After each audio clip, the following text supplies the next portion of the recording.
monde, aujourd'hui on se retrouve dans une nouvelle vidéo. Je vais donner suite à une ancienne vidéo que j'ai fait il y a 2 ans. C'est une vidéo où je vous montrais les livres qui étaient dans ma palle, que j'avais plus trop envie de lire en fait, avec le recul, qui étaient dans ma palle mais que j'avais du mal à les lire, qu'il y avait des livres, ça fait 1 an, 2 ans que j'avais dans ma palle, et du coup je vous ai présenté un petit peu tous ces livres là, je vous ai expliqué pourquoi j'avais plus trop envie de les lire, pourquoi ça traîne, etc. etc. Et maintenant je vous fais une vidéo. J'ai lu pour la plupart les livres que je ne voulais pas lire. Il y en a 2 que j'ai vendus déjà, il y en a d'autres que je voulais vendre mais que j'ai pas réussi à vendre encore. C'est pour vous donner un petit peu une ordre d'idée si j'avais raison d'écouter mon ressenti ou pas. Mais en tout cas, je vais vous expliquer, je vais vous remontrer les livres et puis je vais vous donner mon avis. Est-ce que j'ai aimé, oui ou non, ces livres que j'ai tant repoussé à lire? Avoir la réponse tout simplement là maintenant. Bon, pour ceux qui ne se rappellent plus de la vidéo ou qui n'ont tout simplement pas vu la vidéo, c'est pas très grave. En plus, c'est une vidéo qui date d'il y a longtemps, donc c'était à mes débuts, j'ai dû parler un petit peu timidement et tout. Enfin bref, c'est une vidéo un peu honteuse. Alors en premier, on va commencer avec les livres que j'ai pas réussi à lire. En premier, on a Le Prince Cruel. J'ai lu 3 chapitres. En fait, au début, ce qui m'a un peu dérangée, c'est qu'on commence dans notre monde à nous, donc un peu contemporain, qui va se mélanger un petit peu à du fantasy. Encore maintenant, là, en plus, il y a des sagas, l'autrice continue à sortir des suites de cette saga, etc. Il y a quand même une hype toujours autour de ce livre-là, mais non, j'arrive pas. Puis en plus, apparemment, ça parle plus un petit peu de côté politique et on se concentre pas tellement sur la romance, et moi, j'aime trop l'amour. Donc voilà, donc ça l'a pas fait avec moi. Est-ce que c'est une erreur? Est-ce que je suis bête de ne pas avoir donné plus de chance à ce livre-là? Peut-être. Si jamais un jour j'ai envie de réessayer, je l'installerai.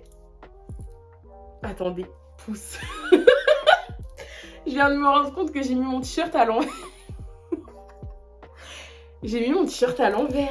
Normalement, je sais pas si on va voir, là il y a des petits nœuds roses. J'ai 22 ans, je ne sais pas m'habiller. Réglez ça tout de suite. Je sais pas si ça va se voir, mais en tout cas, là c'est à l'endroit, c'est bon. Je n'ai rien capté. J'ai tourné une vidéo avant, pendant 40 minutes, je raconte ma vie, j'ai rien capté du tout. Et là, bam, je me vois dans mon miroir.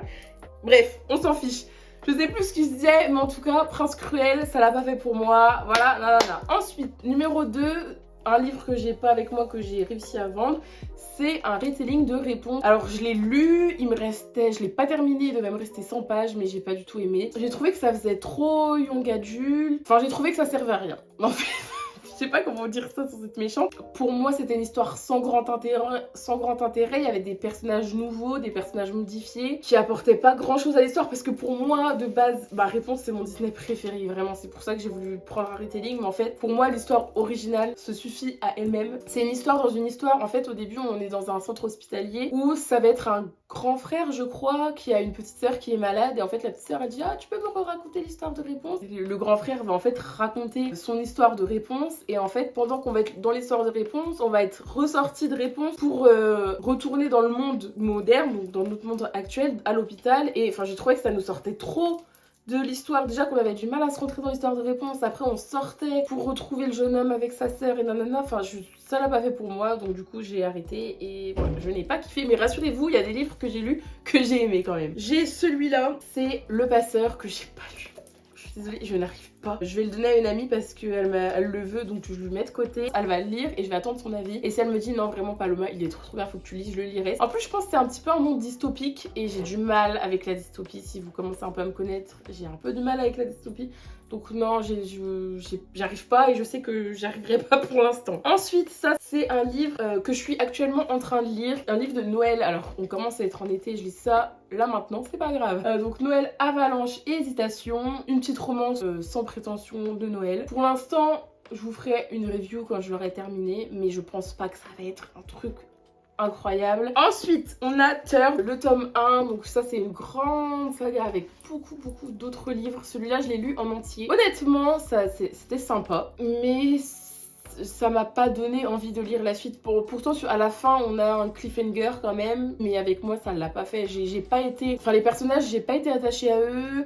Les relations, pareil, entre les personnage pareil. Je me suis dit, si tous les livres sont au même niveau que ce livre-là, j'avais pas spécialement envie de me lancer dans une saga avec je sais pas combien de livres. Lorsque le témoignage de Dexter, inspecteur aux homicides, aide à envoyer son partenaire en prison pour meurtre, les conséquences et la frénésie médiatique ne tardent pas à lui exploser au visage. Il se retrouve très vite sans compagnon, sans amis, et après une rencontre désagréable dans un parking, il a de la chance de ne pas se retrouver sans ses dents. Dex craint d'être transféré des forces de police humaine du commissariat de la 6ème avenue. Déjà ça fait lourd, je trouve que le résumé est lourd. Ou pire, de se faire renvoyer. Mais son père adoptif, un sergent de la section défense, reconnaissance, intelligence, humain, terrien, autrement connu sous le nom de Third, tire quelques ficelles et Dex est recruté en tant qu'agent de l'unité de défense. Terminé à reprendre sa vie en main, il est impatient de commencer son nouveau travail. Et sa première rencontre avec le chef d'équipe Sloan Brody, un jaguar terrien qui se retrouve également être son nouveau partenaire, tourne au désastre. Quand l'équipe est appelée à enquêter sur les meurtres de 3 militants, il devient vite évident pour Dex que se faire accepter par son coéquipier et le reste de l'équipe très unie sera beaucoup plus difficile que d'attraper le tueur et tout aussi dangereux. Rien que le résumé, je trouve que ça fait lourd.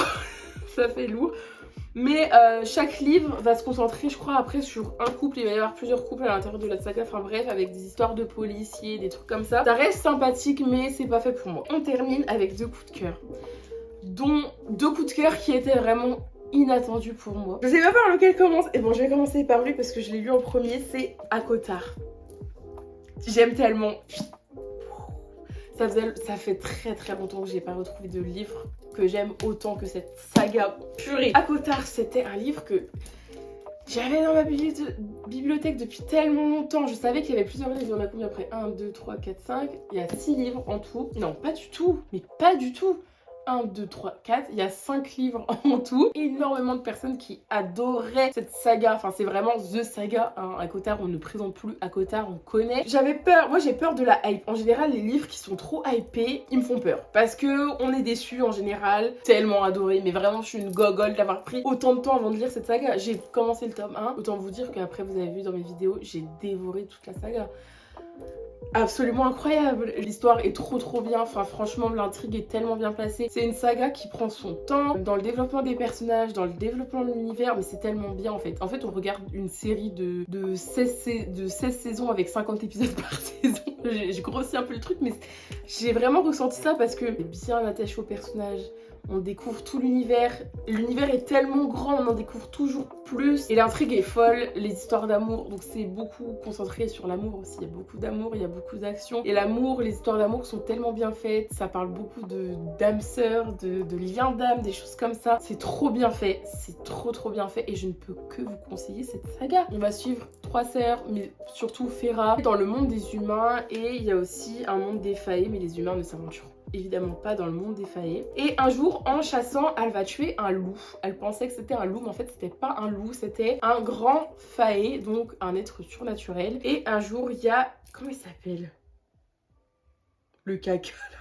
Comment il s'appelle? En plus, on aime bien lui donner un nom pourri parce que c'est un petit caca. Est-ce que son... Tamlin, c'est bon. On aime bien l'appeler tampon. Voilà, donc Tamlin, le grand seigneur faé du printemps, de la cour de printemps, je crois. Lui, il est à la cour de printemps. Bref, va venir le chercher chez elle en criant « Tu viens avec moi parce que tu as tué un de mes compagnons. » Bref, Feyre va se retrouver dans ce monde de magie, atterrir dans un palais où il n'y a personne.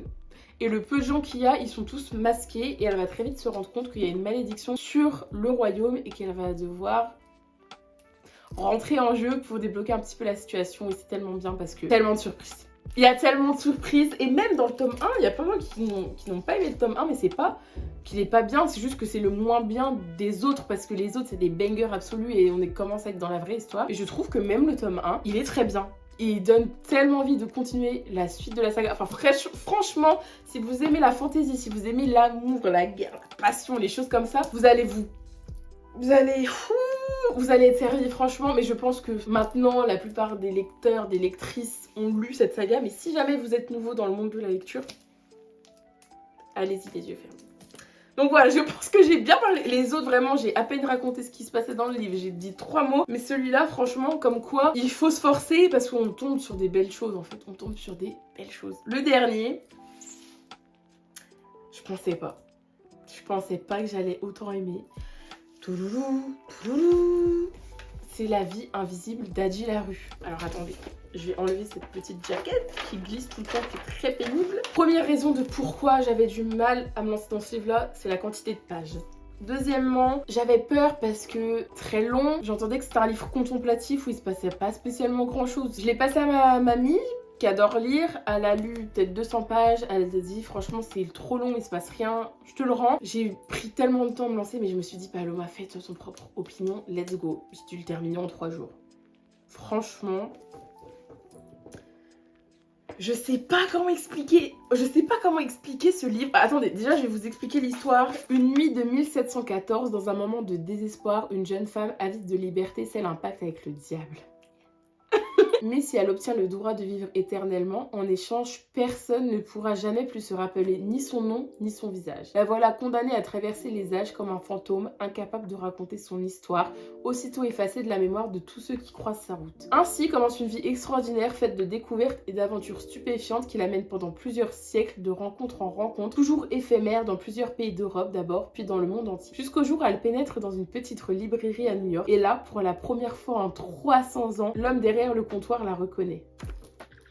Quelle peut donc bien être la raison de ce miracle? Est-ce un piège ou un incroyable coup de chance? Quand j'avais lu le résumé la première fois que j'avais pas lu le livre, il me tentait, mais j'étais pas trop et maintenant que j'ai lu le livre, tout est excitant dans le résumé, je vous promets. Je sais pas quoi vous dire, mais c'est un livre qu'il faut découvrir par soi-même, franchement. Et c'est vrai que je comprends que soit ça passe, soit ça casse. Même moi, pendant le long de ma lecture, j'étais là en mode il se passe pas grand-chose.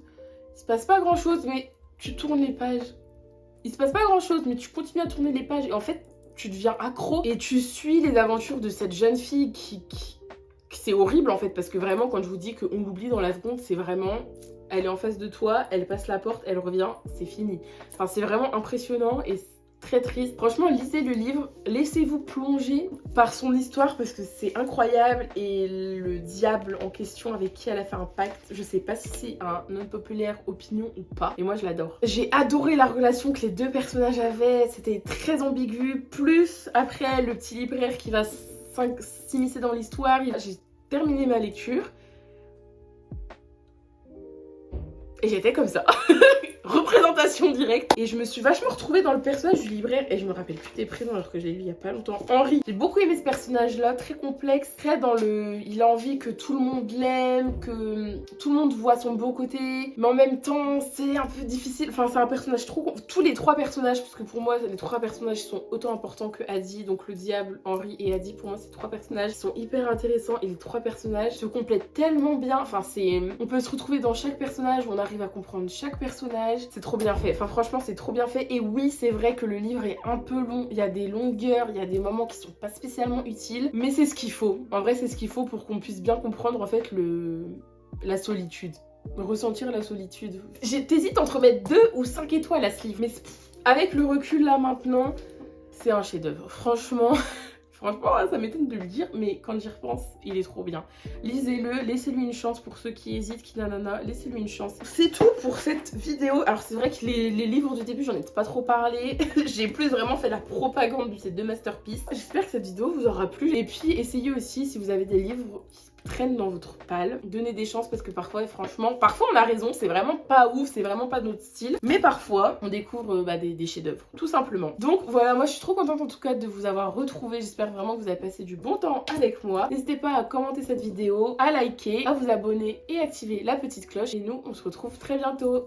Bye tout le monde!